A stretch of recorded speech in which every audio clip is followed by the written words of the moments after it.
자, 말씀을 보겠습니다. 오늘 은혜 나누실 하나님의 말씀은 요한복음 2장 1절부터 11절까지 말씀입니다. 사흘째 되는 날에 갈릴리 가나에 혼인잔치가 있었다. 예수의 어머니가 거기에 계셨고 예수와 그의 제자들도 그 잔치에 초대를 받았다. 그런데 포도주가 떨어지니 예수의 어머니가 예수에게 말하기를 포도주가 떨어졌다 하였다. 예수께서 어머니에게 말씀하셨다. 여자여, 그것이 나와 당신에게 무슨 상관이 있습니까? 아직도 내 때가 오지 않았습니다. 그 어머니가 일꾼들에게 이르기를 무엇이든지 그가 시키는 대로 하세요 하였다. 그런데 유대 사람의 정결 예법을 따라 거기에는 돌로 만든 돌 항아리 6이 놓여 있었는데 그것은 물새 동이들이 항아리였다. 예수께서 일꾼들에게 말씀하셨다. 이 항아리에 물을 채우라. 그래서 그들은 항아리마다 물을 가득 채웠다. 예수께서 그들에게 말씀하시기를 이제는 떠서 잔치를 맡은 이에게 가져다 주어라 하시니 그들이 그대로 하였다. 잔치를 맡은 이는 포도주로 변한 물을 맛보고 그것이 어디에서 났는지 알지 못하였으나 물을 떠온 일꾼들은 알았다. 그래서 잔치를 맡은 이는 신랑을 불러서 그에게 말하기를 누구든지 먼저 좋은 포도주를 내놓고 손님들이 취한 뒤에 덜 좋은 것을 내놓는데 그대는 이렇게 좋은 포도주를 지금까지 남겨두었구려 하였다. 예수께서 이 첫 번 표징을 갈릴리 가나에서 행하여 자기의 영광을 드러내시니 그의 제자들이 그를 믿게 되었다. 자, 우리 1절부터 한번 보겠습니다. 1절입니다. 사흘째 되는 날에 갈릴리 가나에 혼인잔치가 있었다. 예수의 어머니가 거기에 계셨고, 이게 사흘 되던 날은 우리 앞전에 빌립과 나다나엘이 예수의 제자가 되던 날이 있습니다. 그로부터 이틀이 지난 다음 날을 가리킵니다. 자, 이제까지 예수는 세례 요한과 그의 제자들을 통해서 증거되었습니다. 하지만 이날에는 예수님 그 자신이 이적을 통해서 하나님의 아들로서의 권세와 영광이 드러나게끔 하시는 날입니다. 자, 여기에 갈릴리 가나라는 지명이 나오는데 여기서 가나라는 지명은요 카나라고 하는데 이 카나는 갈대를 의미합니다. 따라서 이곳은 갈대가 무성한 늪지대를 포함한 지역을 가리킨다고 볼 수 있습니다. 본문에서 요한이 갈릴리 가나라고 명명한 것은 수리아 지방에 보면 가나라는 지역이 있기 때문에 이 수리아 지역인 가나와 구분하기 위해서 갈릴리 가나라고 명명했습니다. 자, 이때 혼인잔치가 있었고 거기에 예수님의 어머니도 계셨다고 하고 있습니다. 자, 이게 예수의 어머니라고 명시함으로써 요셉이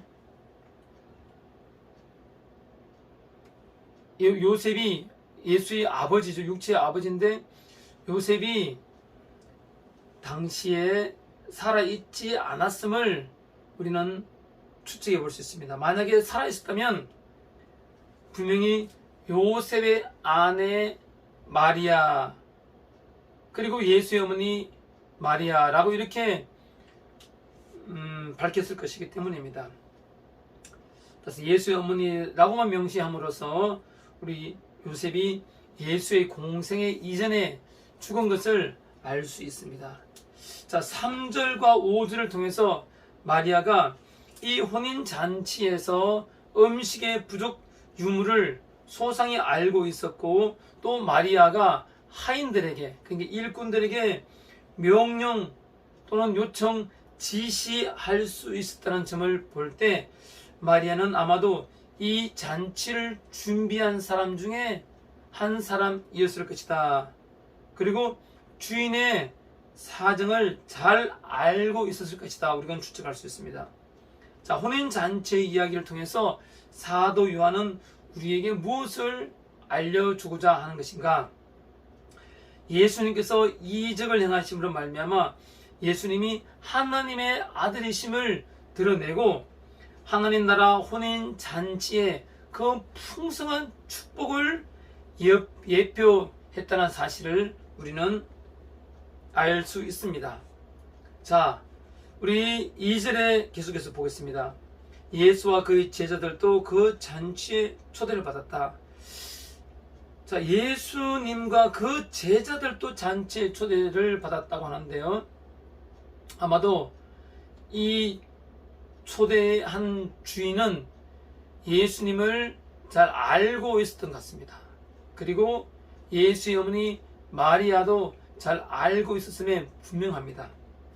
그런데 제자들도 초청을 받았다라는 사실을 볼 때 그 주인이 이 제자들과도 서로 아는 사이였음을 우리는 추측할 수 있습니다.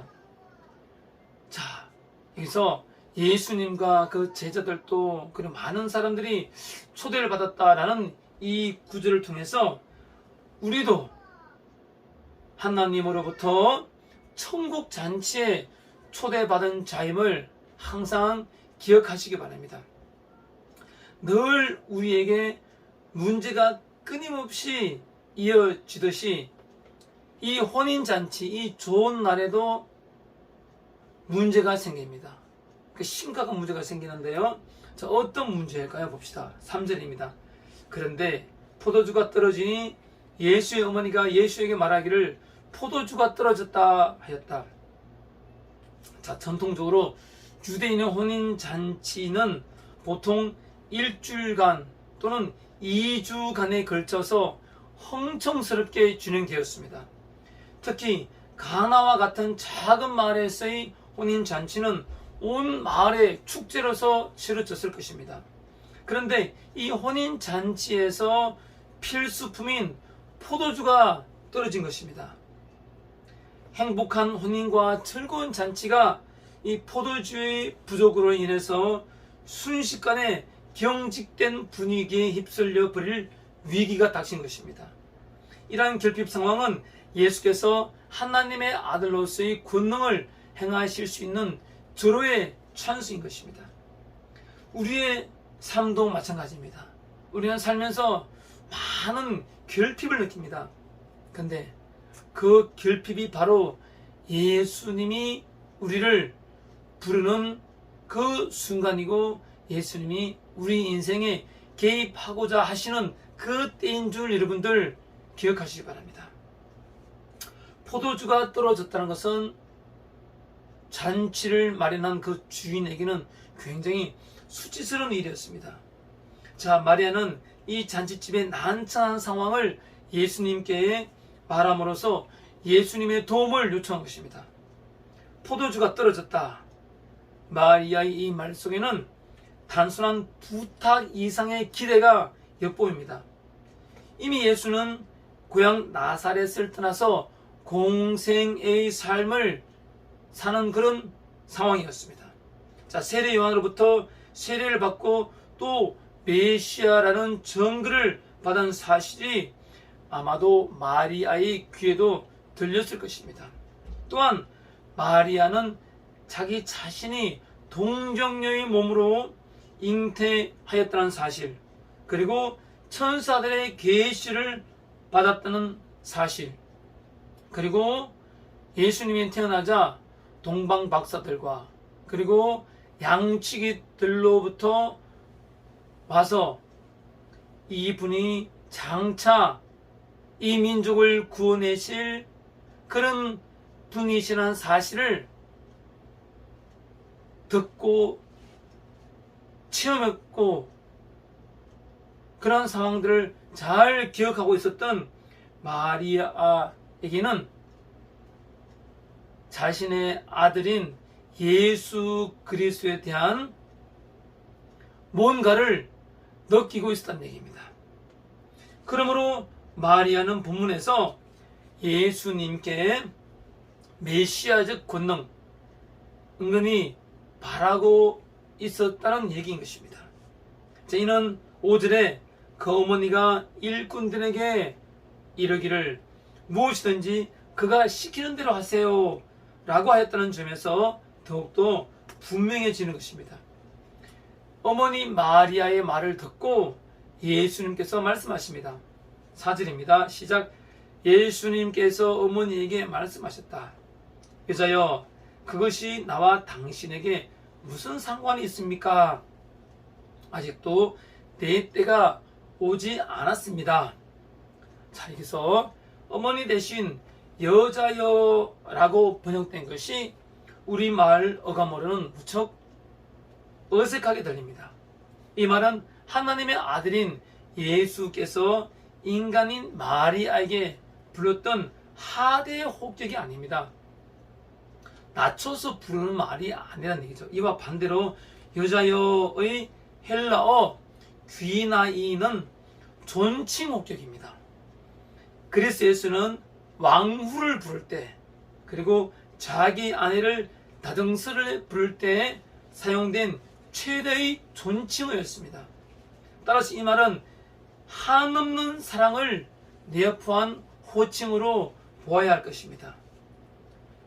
나와 당신에게 무슨 상관이 있습니까? 라고 어머니에게 반문합니다. 이 구절은 어머니는 나와 무슨 상관이 있습니까? 라고 번역을 할 수도 있습니다. 이렇게 말한 것은 혼인잔치의 포도주 부족은 예수님께서 표적을 행하실 수 있는 좋은 기회이지만 표적 행사의 궁극적 동기가 마리아의 요청에 의한 것일 수는 없었기 때문입니다. 즉, 공생애를 시작하신 예수님은 인간의 욕구나 요청에 의해서 활동하시는 것이 아니라 오직 하나님의 뜻대로 활동하신다는 사실을 본문을 통해서 암시하는 것입니다. 또한 아직 때가 이르지 아니하였다라고 말하고 있습니다. 자, 메시아 사역을 수행해 나가는 데 있어서 하나님 뜻에 따라서 지정된 모든 시기가 바로 하나님의 때, 예수 그리스도의 때인데요. 예수님은 결코 서두르거나 회피하지 않으시고 작정된 때, 작정된 하나님의 일을 하나하나 완벽하게 이루어 나가셨던 것입니다. 자, 5절에 그 어머니가 일꾼들에게 이르기를 무엇이든지 그가 시키는 대로 하세요 라고 하였습니다. 자, 여기서 일꾼들의 헬라어 디아코노스는요, 주인에게 예속된 자를 뜻하는 것으로서 초대교회에서는 이 용어는 그리스도의 일꾼으로서 사도의 직분을 나타내는 경우와 교회의 지도자를 나타낼 때 가리킨 그 용어입니다. 자, 이 용어의 일꾼, 디아코노스. 자, 이 굉장히 중요한 용어인데 이 일꾼이 바로 지금의 집사인 것입니다. 집사가 잡된 일이나 하는 그런 집사가 아니라 예수 그리스도의 일꾼이라는 의미에서 바로 집사인 것입니다. 그래서 우리 모두는 집사가 되어야 됩니다. 예수 그리스도의 참으로 충직하고 충성스러운 신실한 일꾼이 되어야 한다는 것입니다. 자, 어머니에게 말합니다. 여자여, 그것이 나와 당신에게 무슨 상관이 있습니까? 아직도 내 때가 오지 않았습니다 라고 어머니에게 말하자 마리아는 화를 내지 않습니다. 그 말을 듣고 일꾼들에게 이렇게 말합니다. 무엇이든지 그가 시키는 대로 하세요 라고 요청을 합니다. 자, 우리 인간적인 측면에서 볼 때 마리아는 여러 사람이 모인 자리에서 자신의 요청이 거부된 데에 대한 불쾌한 감정이 있을 수도 있었습니다. 그러나 마리아는 현명하고도 모친으로서의 자신의 권위를 내세우지 않았습니다. 포도주 부족 문제는 이제 그녀의 관심사항이 될 수 없었습니다. 오직 예수의 뜻에 의해서만 문제는 해결될 것임을 마리아는 알았습니다. 따라서 그녀는 잔치 시종을 돕는 자들에게 무조건 예수의 명령에 따를 것을 요청하고 있는 것입니다. 특히 그가 시키는 대로 하세요 라고 하는 이 단호한 요청은 그녀가 요청하는 자세에서 우리가 순종의 자세로 바뀌었음을 나타냄을 알 수 있습니다. 그리고 곧 이어 보게 될 예수의 문제 해결 능력에 대한 기대 넘친 말이었던 것입니다. 그래서 그가 시키는 대로 하세요 라고 단호하게 간략하게 말했던 것입니다. 자, 우리가 예수님께서 두 제자를 맞아들이는 장면이 있었습니다. 그때 어떤 장면이었습니까? 바로 사도 세례 요한이 저분이 예수 그리스도라고 증거하면서 하나님의 어린 양이라고 말했을 때 두 제자를 예수님에게 보냈습니다. 오늘 예수님의 모친 마리아도 예수 그리스도 앞에서 모권을 포기하고 그리고 그 시종드는 사람들에게 모든 사항을 예수 그리스도에게 따르라, 예수 그리스도님을 말에 순종하라 라고 그들을 예수 그리스도께 맡긴 상황이라고 볼 수 있겠습니다. 자, 이 모든 문제를 넘겨받은 예수님이 이 문제를 단번에 해결하십니다. 6절입니다. 그런데 유대 사람의 정결 예법을 따라서 거기에는 돌로 만든 물 항아리 6이 놓여 있었는데 그것은 물 2세 동이들이 항아리였다. 자, 여기에서 거기란 항아리가 놓인 위치입니다. 자, 거기에 당시에는 주로 출입문 한쪽에 그 돌로 만든 물 항아리를 비치는데요. 그 항아리는 바로 유대인의 결례용이었습니다. 이 결례는 무엇인가? 부정을 제거하고 정결하게 하는 일 또는 의식을 바로 결례라고 하는데 이 의식은 율법의 정결 의식에서 유래하였습니다. 이러한 정결은 의식적, 신앙적, 도덕적 요인이라는 전 영역을 포괄하고 있었기에 우리 구약 시대부터 광범위하게 이 결례 의식은 적용되어 왔습니다. 더구나 랍비나 율법 교사들의 율법 해석인 구전이 전성되면서부터 결례는 하나의 의식상의 형식으로 고착되었습니다. 특히 당시 유대인들은 식사 전후나 그리고 귀가 시 손을 씻는 풍속이 있었습니다. 그리고 잔치의 초청객도 잔치에 참석하기 전에 손을 씻고 잔치에 참여하였던 것입니다. 자, 이런 결례 의식에 따라 물 항아리를 출입구 한쪽에 두었는데요.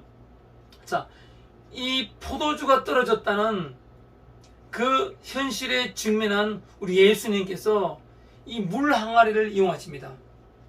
참으로 이해할 수 없는 부분인데 이 물 항아리에 예수님께서는 다짜고짜 일꾼들에게 물을 채우라 하십니다. 자, 7절입니다. 예수님께서 일꾼들에게 말씀하셨다. 이 항아리에 물을 채워라. 그래서 그들은 항아리마다 물을 가득 채웠다. 자, 이 채우라는 의미는 넘칠 정도로 채우라는 뜻입니다. 자, 예수는 이 명령 속에는 잔치집 주인의 난처한 상황을 완전히 해결하려는 의도가 담겨져 있는 것입니다. 예수님은 아무도 예상치 못하는 그러한 방법으로 자신만의 방법과 자신만의 때 모든 문제를 완전히 해결하시는 그런 분이십니다. 자, 우리도 예수님을 만나는 순간 우리의 모든 문제는 완전하게 해결받을 수 있습니다. 내가 완전히 바뀐다는 얘기입니다. 내 마음이 예수님의 마음으로 바뀐다는 얘기입니다. 곧 내 마음이 곧 천국으로 바뀐다는 얘기입니다. 거기는 중요한 조건이 있습니다. 무엇입니까? 내 죄가 예수를 믿음으로 말미암아 완전히 용서받는다는 사실, 그리고 내가 죽으면 나는 천국에 간다는 사실. 자, 나의 죄와 죽음의 문제가 예수 그리스도로 인해서 완전히 해결받는다는 사실, 이 사실만큼 어마어마한 사실이 어디에 있겠습니까? 자, 오늘 그 전능하신 하나님의 아들 예수 그리스도의 주시를 받은 우리 일꾼들은 그 말씀 그대로 물을 항아리에 가득 채웁니다. 항아리 꼭대기까지 차서 넘칠 정도로 채우는 일꾼들의 자세를 보면요, 예수님의 권위 있는 명령을 그대로 이행하는 순종하는 자세를 간명하게 보여주는 것입니다. 우리도 이런 자세가 필요합니다. 예수님 말씀에 이것저것 내 생각을 집어넣지 말고 그대로 순종하는 자세가 필요하다는 얘기입니다. 하지만 이것은 불가능하리만큼 어렵습니다. 사실 불가능합니다. 예수의 말씀을 그대로 순종한다는 것 불가능합니다. 그래서 우리는 성령 충만해야 하는 것입니다. 내 힘이 아닌 성령의 힘으로 예수님의 말씀에 따라가야지 된다는 것입니다. 내 힘으로 예수를 따라가는 것은 단기적으로는 얼마든지 예수를 따라갈 수 있지만 장기적으로 오랜 시간 동안 예수님을 따라갈 수는 없습니다. 왜냐하면 나는 연약한 육신을 가지고 있는 그런 존재이기 때문입니다.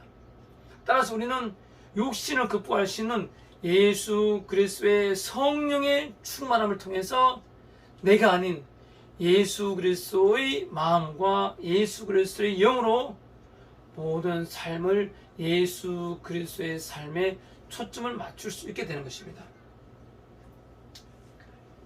자, 여러분, 저와 여러분은 오직 성령 충만함으로 예수님을 순종할 수 있는 그런 사람이 되시길 간절히 소망합니다. 자, 8절입니다. 자, 예수께서 그들에게 말씀하시기를 이제는 떠서 잔치를 맡은 이에게 갖다 주어라 하시니 그들이 그대로 하였다. 잔치를 맡은 이는 바로 잔치의 사회자 혹은 시종 드는 자의 총은 책임자를 말하는 것이죠. 자, 당시 팔레스타인은요, 사회적 축제나 잔치 시에는 연회장을 두어서 잔치를 진행하게 하는 하객들에게 봉사하는 사람을 초청했습니다. 자, 그들의 임무 중 하나는요, 잔치에 제공된 음식을 먼저 맛본 후에 하객들에게 나눠주는 일이었습니다. 따라서 음식을 연회석상으로 날라야 하는 사람들은 먼저 그 음식을 잔치를 맡은 그 사람, 곧 연회장에게 먼저 갖다 주어야 했습니다. 여기에서 갖다 주어라는 5절에 보시면 그대로 하여라, 그리고 7절에 보시면 치우라와 더불어서 권위 있는 명령으로 나타내고 있습니다. 이런 예수님의 권위 있는 말씀에 대한 순종의 결과는 어땠을까요? 자, 9절입니다.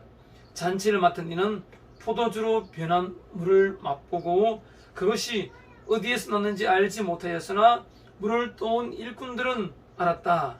그래서 잔치를 맡은 이는 신랑을 불러서 그에게 말하기를 누구든지 먼저 좋은 포도주를 내놓고 손님들이 취한 뒤에 덜 좋은 것을 내놓는데 그들은 이렇게 좋은 포도주를 지금까지 남겨두었구려 하였다. 자, 잔치를 맡은 이는 포도주로 변한 물을 맛보고 앞서 말씀드렸다시피 하객에게 제공될 음식에 대한 그런 감식을 하게 되었는데, 자, 이 감식에서요, 전에 맛보지 못한 최고 극상품의 포도주가 지금 자기에게 맛보라고 온 것입니다. 얼마나 놀랐겠습니까? 근데 이 포도주는 잔치를 맡은 이에게 가져가기 전까지는 단지 손을 씻는 물에 불과했습니다. 하지만 그는 연회장은 이 포도주가 어디에서 났는지 알지 못했습니다. 보지 않았기 때문이죠. 하지만 물을 떠온 일꾼들은 알았습니다. 예수의 표적을 목기가 한 자와 그렇지 못한 자의 반응은 사뭇 다릅니다. 그들은 같은 포도주를 보고 있었지만 감동이 다릅니다.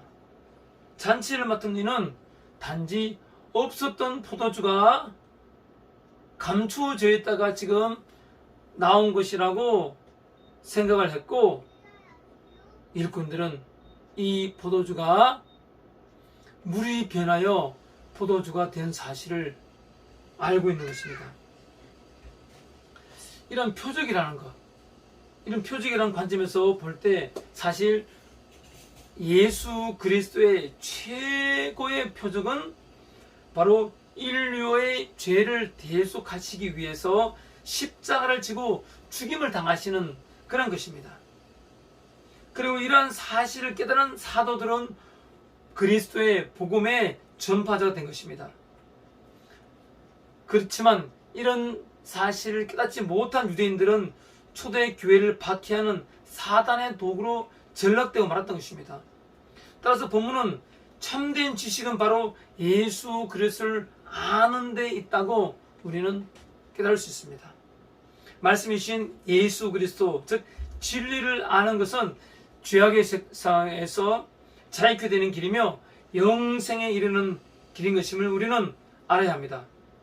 예상치 못한 결과에 맞닥뜨린 잔치를 맡은 이가 신랑을 불러서 그에게 말합니다.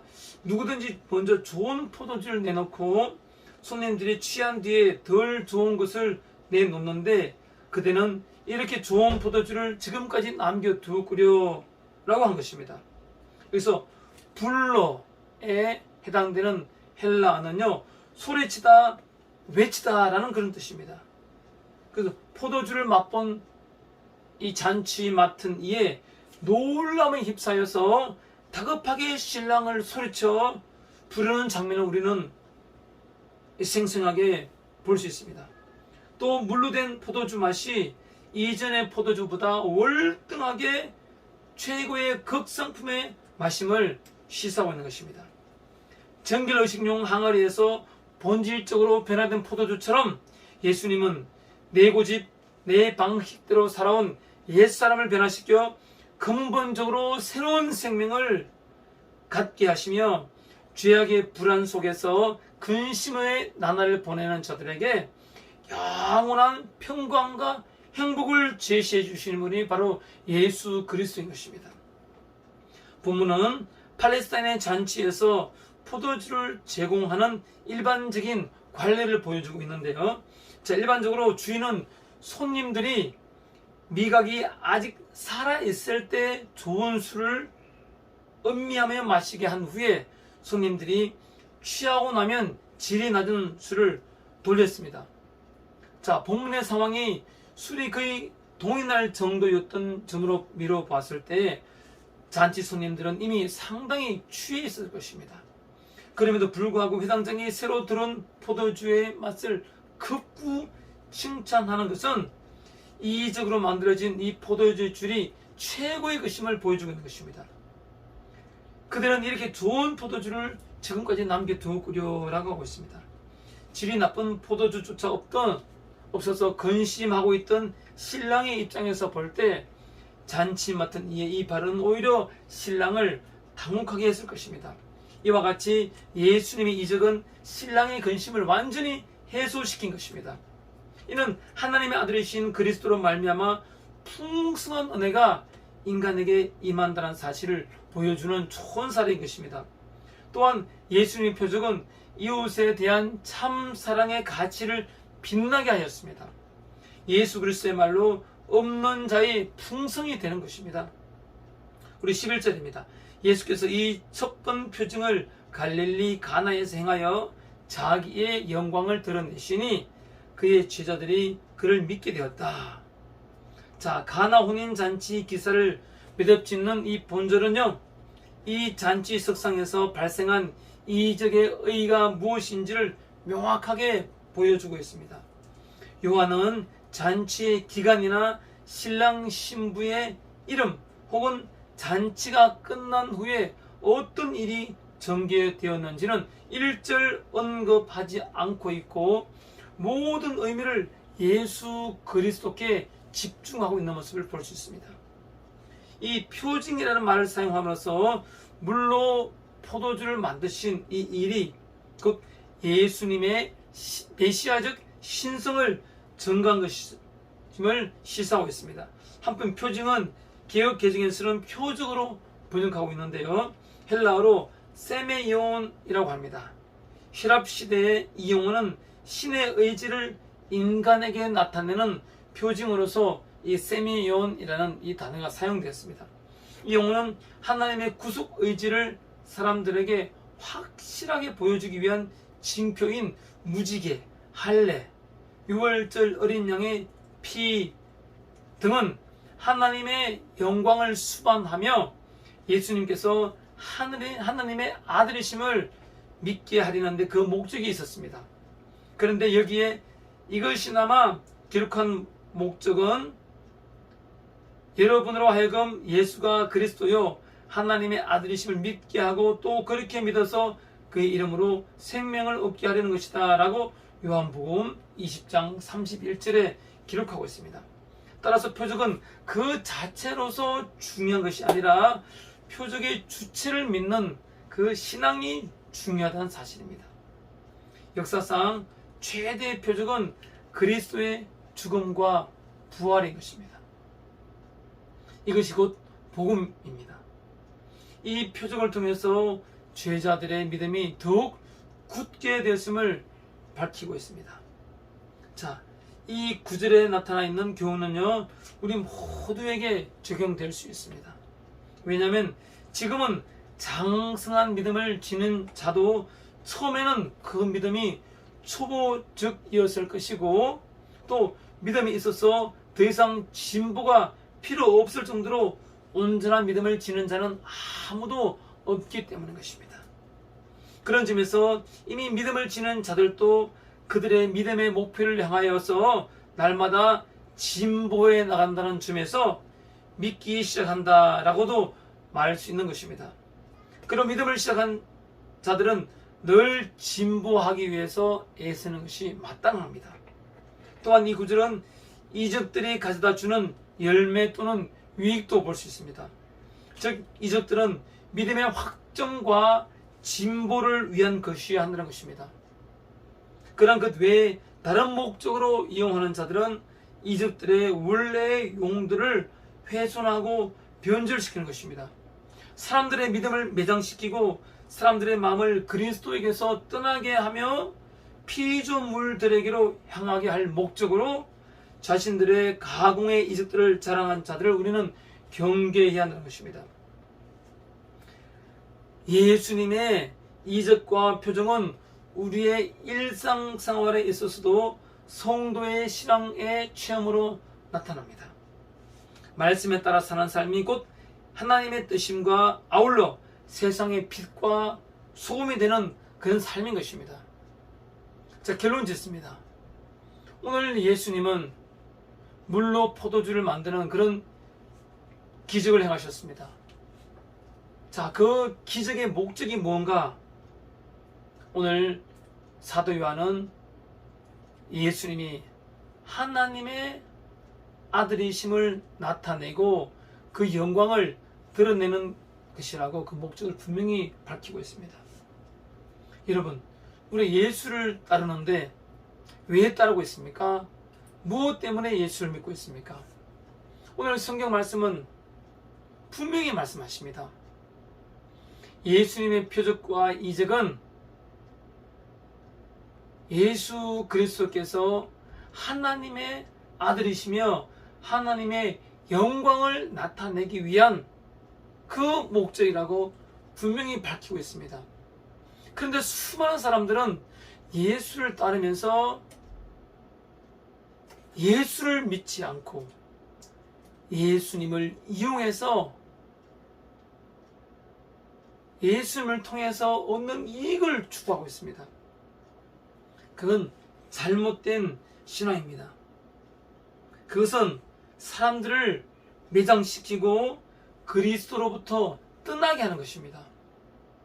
그래서 어떤 사람은 평생을 예수 믿었는데 암이 걸리자 내가 예수 믿은 결과가 이것이냐며 하나님께 삿대질하고 욕을 하며 원망하고 예수를 떠나서 다른 종교로 가는 사람이 있다고 합니다. 얼마나 불행한 일입니까? 그러면 그 사람이 지금까지 따랐던 것은 무엇입니까? 예수님을 따르는 것이 아니라 예수님의 표적을 보고 그 표적에 따르는 부사물을 따르는 것입니다. 여러분, 그런 유혹과 미혹에 결코 속지 마시기 바랍니다. 예수를 따르는 것은 쉬운 말로 하면요, 잘 먹고 잘 살려고 따르는 것이 아닙니다. 이 땅에서 잘 먹고 잘 사는 것, 아무리 잘 먹고 잘 살고 명예가 있고 권력을 추구한다 할지라도 그 삶은 잠깐의 삶에 불과한 것입니다. 예수 믿는 것은 영원한 행복, 영원한 생명, 그 천국을 소망하며 따라가는 것입니다. 이 삶은 영원한 삶이 아닙니다. 반드시 죽음의 순간이 옵니다. 하지만 예수 믿는 사람은 예수님이 주시는 그 생명의 복, 부활의 복, 기쁨의 복, 천국의 복이 임하는 것입니다. 오늘 우리가 갈릴리 가나에서 이 혼인잔치에서 예수님 보여준 기적, 예수님 보여준 표적을 통해서 명심해야 할 부분이 바로 그 부분인 것입니다. 물이 포도주로 변한 그 포도주 맛을 보았기 때문에 예수님을 따른 것이 아니라 그 포도주를 물로 포도주로 변하게 하신 그 예수님의 권능의 그 영광에 초점을 맞추는 것입니다. 예수님이 곧 하나님의 아들이시고 예수님이 곧 하나님이시라는 사실, 그래서 우리는 예수만을 따른다는 사실, 그 사실을 깊이 명심하고 예수님께 주시는 진정한 행복, 진정한 진리의 기쁨을 날마다 누리면서 살아가시는 저와 여러분 되시기를 간절히 소망합니다. 기도하시겠습니다. 하나님 감사합니다. 하나님, 이 부족한 설교 주님 참으로 부끄럽습니다. 하나님 죄송합니다. 성령 충만함으로 설교하지 못했습니다. 주님, 영혼군의 설교 되지 못했습니다. 능력 있는 설교가 되지 못했습니다. 하나님이 이 설교가 기록에 남을 텐데, 주님, 하나님, 온전한 주님의 신실한 종이 될 수 있도록 기름 부어 주시옵소서. 온전한 자가 되기를 원합니다. 주께서 기뻐하시는 종이 되기를 원합니다. 사로잡아 주시옵소서. 아버지, 없는 시간이고 피곤한 시간이지만 철저하게 주의 말씀을 연구하고 내 것으로 만들어서 설교해야 될 텐데 아직 그렇지 못하고 있습니다. 용서해 주시옵소서. 용서해 주시옵소서. 용서해 주시옵소서. 용서해 주시옵소서. 모든 말씀 예수님 이름으로 기도드립니다. 아멘.